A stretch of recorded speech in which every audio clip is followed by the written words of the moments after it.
What if the person shaking your hand is already plotting your disappearance? Not violently, but socially, professionally, silently. They don't need to attack you directly. They just need to erase you quietly, remove your influence, dismantle your credibility. And if you're not paying attention, they'll do it before you ever see the blade. Stoic philosopher Seneca warned, "A sword never kills anybody. It is a tool in the killer's hand."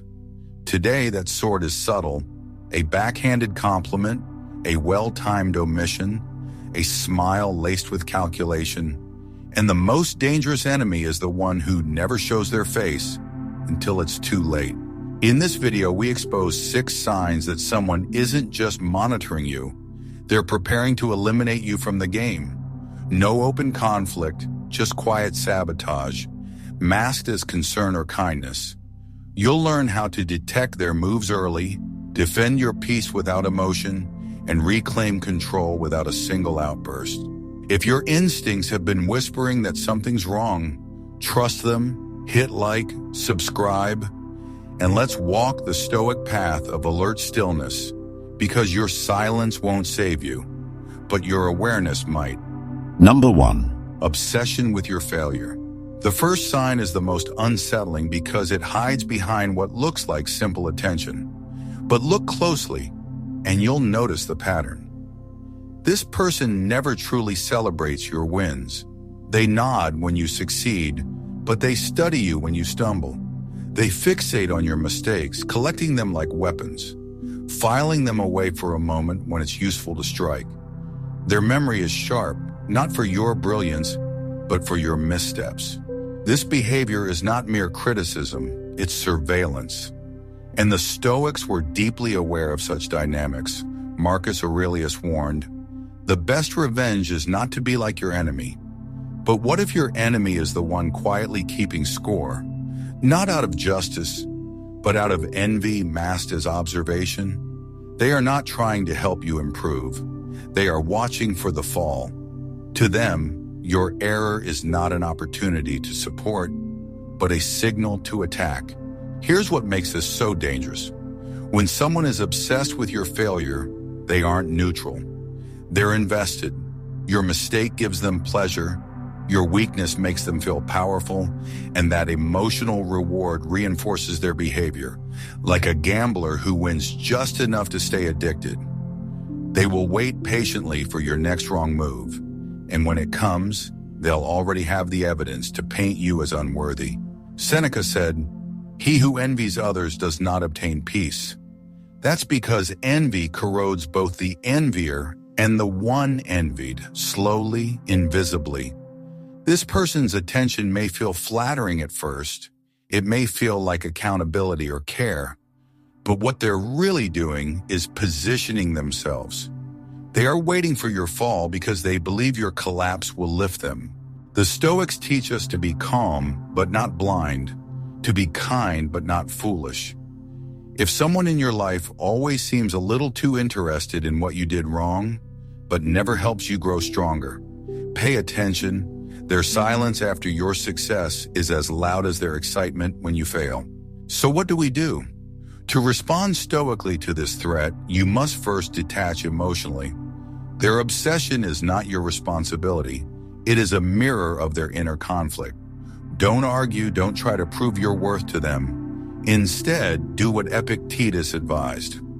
First say to yourself what you would be, and then do what you have to do.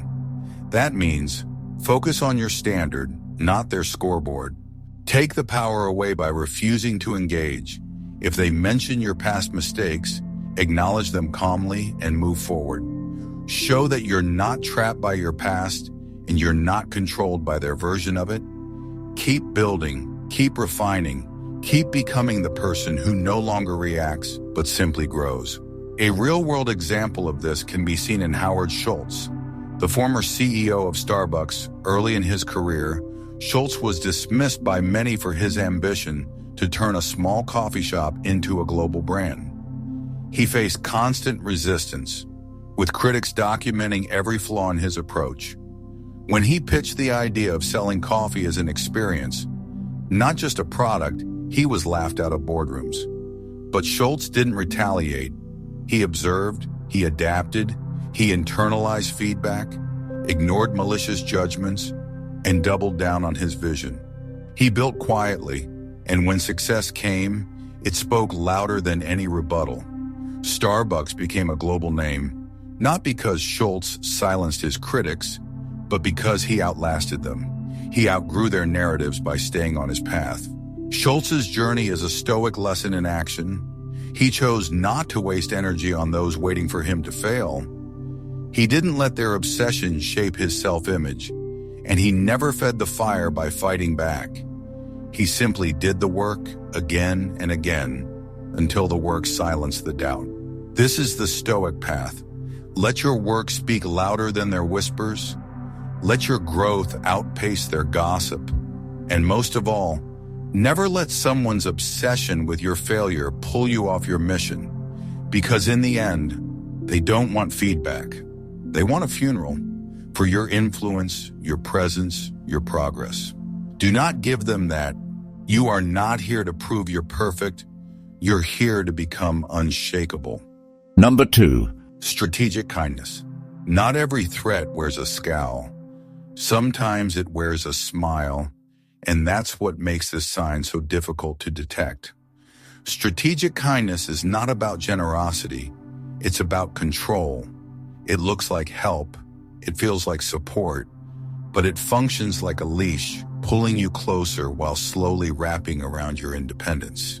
At first, this person showers you with favors, praise, and thoughtful gestures. They seem generous, almost too generous. They offer assistance when you're overwhelmed. They give you opportunities you didn't ask for. They praise you in public. But over time, a pattern emerges. Their help comes with invisible strings, and those strings begin to pull. This is not the kindness of virtue, it is the kindness of debt.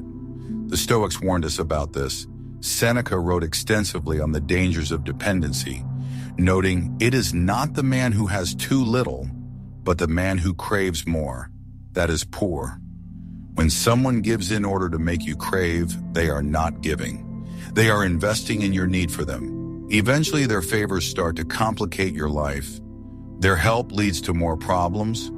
Their advice steers you just slightly off course.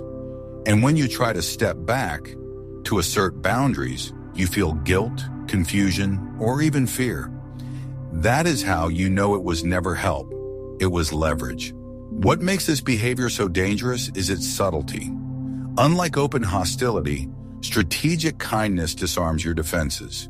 You let them in, you share more, you rely on them, and that reliance becomes vulnerability. In Stoic terms, you've begun to hand over control of your autarkia, your self-sufficiency. The Stoics placed immense value on autonomy. Epictetus taught that we must make the best use of what is in our power and take the rest as it happens. But when someone makes you believe you need them for what is within your own power, they hijack your agency, and you stop trusting yourself. A modern example of this can be seen in the life of Amy Winehouse. In her rise to fame, she was surrounded by people who claimed to love her, support her, guide her. But many of those relationships were built not on truth or strength, but on manipulation disguised as care. Help was given when it fed their access, their influence. And as her life spiraled, the very people who claimed to protect her often stood by, silent, or worse, enabled her destruction.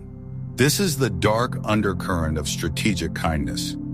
It's not just about manipulation, it's about replacement, slowly making you replace your inner compass with their approval. And once they succeed, they can steer your direction without ever raising their voice. So how do we respond? First, with clarity, as Marcus Aurelius said, if it is not right, do not do it. If it is not true, do not say it. Likewise, if a favor feels wrong, if a gift comes with a pause in your gut, if someone's help makes you feel small or beholden, pay attention. That is not virtue. That is a contract disguised as kindness.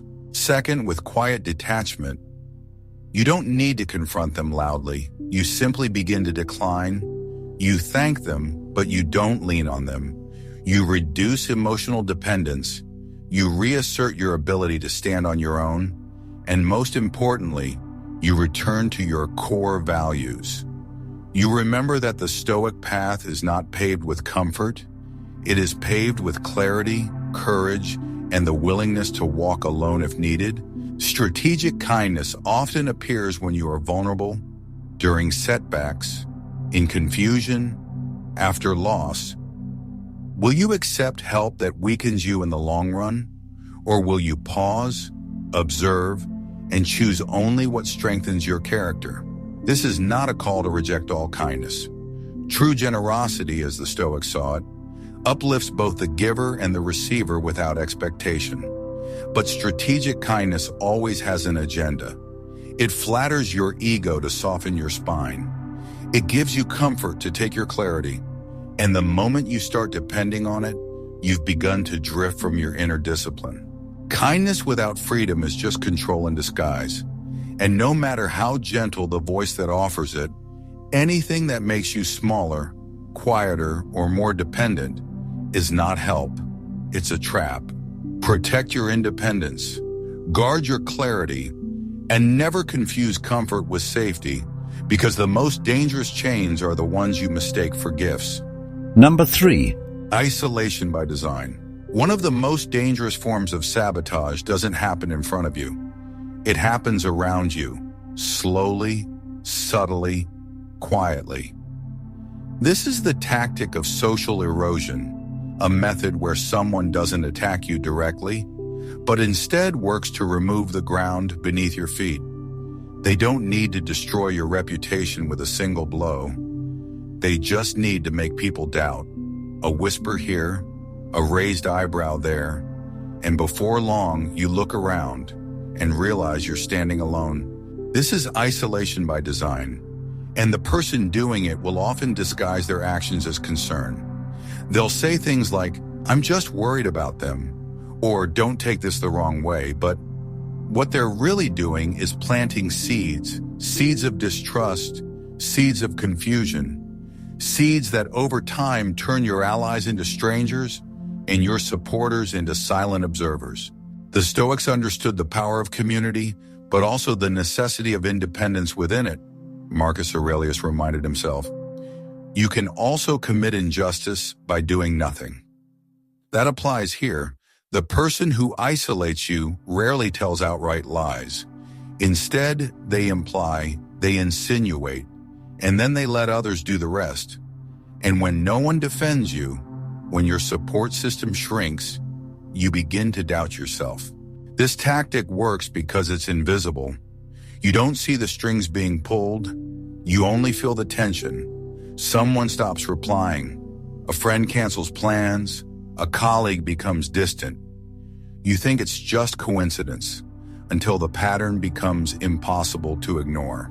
And when you are isolated, you are more vulnerable, not just socially but psychologically, as Epictetus said. If you want to improve, be content to be thought foolish and stupid. But when someone controls the narrative about you, they make that foolish image stick, and you're left trying to prove your worth in a room that has already turned its back. Consider the case of Robin Williams. In the final years of his life, many who once laughed with him seemed to drift away. His public persona was vibrant, but behind the scenes, he struggled with profound loneliness. Some of this was internal, but part of it was social. A gradual disconnection, a silence from those who once stood close. Now let's be clear. Stoicism does not teach us to fear isolation. It teaches us to prepare for it, to use it, to see solitude as a forge for strength. But it also teaches us to recognize when isolation is not a natural season, but a manufactured outcome. When someone is subtly pushing you toward the edge, not so you'll fall, but so you'll be easier to manage, manipulate, or erase. So how do we respond? First, we protect the clarity of our reputation. not through argument, but through consistency. As Seneca wrote, "The greatest remedy for anger is delay. The same applies to rumors. Let time do what emotion cannot. Stay calm, stay rooted. Let your character speak louder than their campaigns." Second, we nurture our genuine relationships. Isolation by design only works if our connections are shallow. But when we build deep, honest, transparent bonds, when we communicate directly and with integrity, no rumor can hold. And finally, we remain still. Stillness is not inaction. It is choosing not to flail while others try to sink you. It's knowing that those who truly see you will not be fooled by fog, and those who are fooled were never really yours. What they fear most is not your anger, it's your awareness. When you name the pattern, it loses its hold.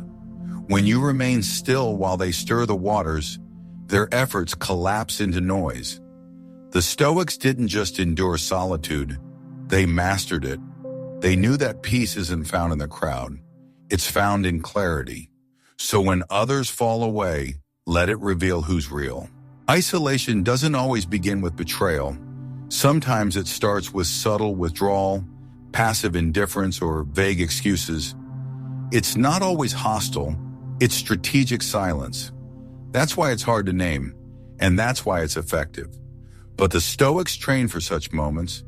They knew that when your circle grows quiet, your inner voice must grow louder. Guard it and never beg to belong, because the moment you compromise your truth just to keep a seat at someone else's table, you've already walked away from your own. Let them isolate your body, but never let them isolate your mind. That is your last line of defense and your most powerful weapon. Number 4. Information leeching. Sometimes the most dangerous people aren't the ones who speak too much, but the ones who ask too much.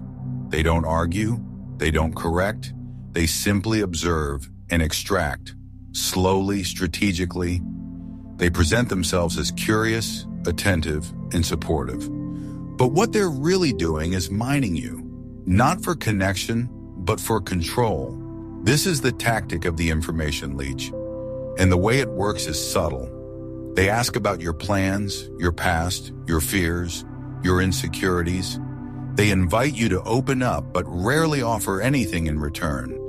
Their life remains a mystery. Their emotions stay guarded, but your world, it becomes an open book.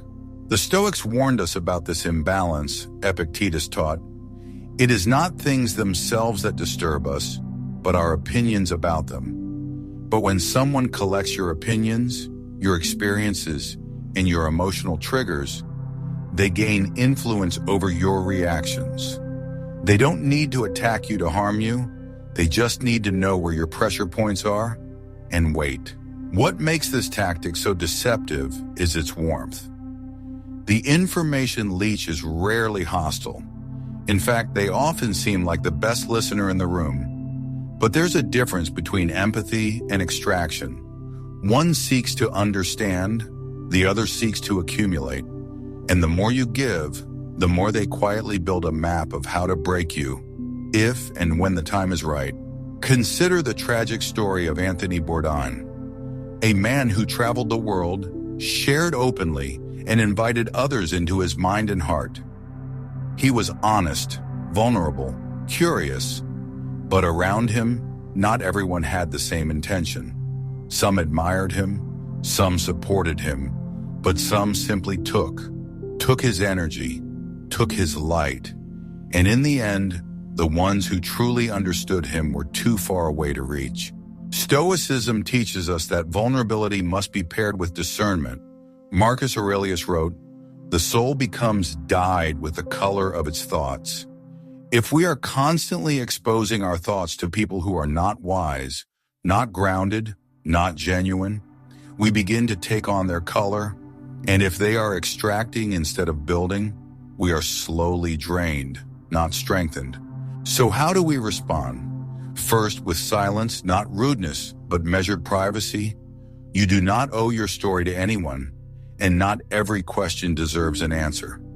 When someone pushes for your details but offers none of their own, that imbalance is a signal. Honor it. Second, with observation, what do they do with what you've told them? Do they hold it with care? Or do they reuse it to shape perception, gain sympathy, or subtly shift your boundaries? The Stoic path is not just about endurance, it's about awareness. Who you trust with your internal world shapes how free you remain within it. And third, with boundaries, quiet ones.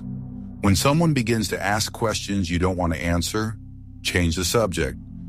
Offer a polite deflection, and if they press back, gently but firmly, with distance. Because the person who insists on knowing everything about you rarely does it out of love. More often, they do it out of a need for leverage. Seneca said, "Associate with those who will make a better man of you." That means your relationship should nourish your growth, not dissect your weaknesses. If someone always wants the vulnerable version of you, but never offers strength in return, then what they want is access, not connection. You are not a story to be harvested. You are not a file to be read. You are a sovereign being. And just as you protect your body from harm, you must protect your inner world from quiet invaders. Those who smile as they listen, but only so they know where to strike later. The Stoic way is not to isolate, but to guard, to share slowly and with wisdom, to be open, but only to those who have earned your openness. Because what you reveal becomes what can be used, and what is used without your permission becomes the tool of your undoing.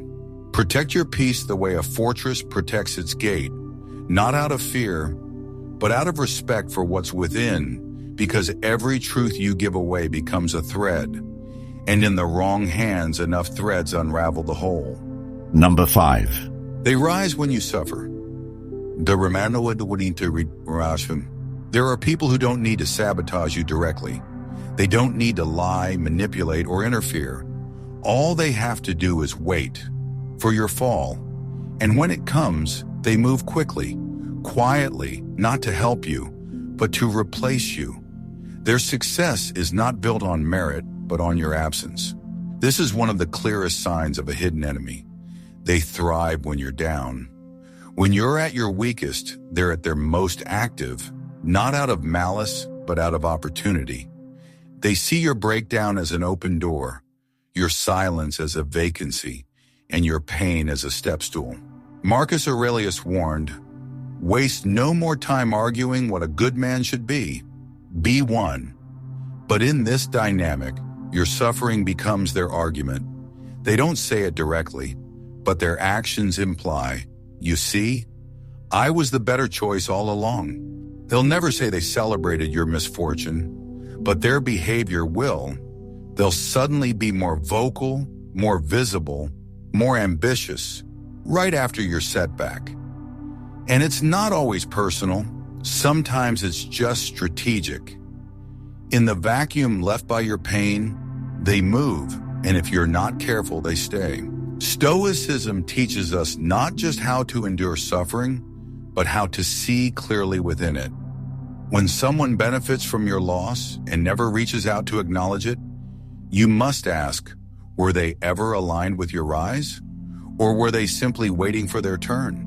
This doesn't mean everyone who succeeds after you stumbles is your enemy, but it does mean you need to watch who grows loud when you grow quiet, who shines only when you dim, who steps forward not to lift, but to replace. Consider the life of Chadwick Boseman. While silently battling cancer, he continued to work, to serve, to inspire. But after his death, many who had stayed distant during his struggles quickly came forward, not just to mourn, but to benefit, to attach themselves to his name, his image, his legacy. His passing created a spotlight, and some stepped into it with little regard for the cost he paid to create it. The Stoic response is not to accuse, it is to observe, to watch who shows up when you're down, not to help, but to advance, and to remember that true allies mourn in silence. They don't need to be seen next to your suffering to validate their loyalty. Seneca said, "It is a rough road that leads to the heights of greatness. That road is even rougher when you must walk it knowing that someone else is waiting for you to trip. So how do we move forward? First, by not seeking sympathy. Pain reveals people. It filters your circle. And the ones who rise when you suffer are simply revealing what they were all along. Opportunists dressed as friends. You do not need to confront them. You only need to stop giving them access. Second, by rebuilding without performance. You don't need to show the world you're okay. You just need to be okay. Quietly, slowly, on your terms. The more invisible you're healing, the harder it is for opportunists to predict your return, and the less power they have over your timeline. And third, by protecting your space. Don't explain your absence. Don't defend your low seasons. Your pain is not a PR problem. It's a sacred process. And anyone who tries to profit from it should be released with no warning and no apology. This doesn't mean you should live in suspicion, but it does mean you must live with clarity. Not everyone who walks with you wants you to lead. Some follow just close enough to take your place when you pause. That's not paranoia. It's pattern recognition. And the Stoics taught us that clear eyes, not cynical ones, are the shield against betrayal. In a world where many watch you to win, a few will wait for you to fall. The Stoics didn't tell us to avoid suffering. They told us to master it, because when you suffer with awareness, no one can use it against you. When you rise without seeking revenge, no one can block your path. And when your peace is rebuilt from ruin, it becomes unshakable. Let others rise in your silence. Just make sure they never outrun your return. Because the person who only grows when you're broken was never meant to grow beside you. Number 6, they have mentally removed erasure.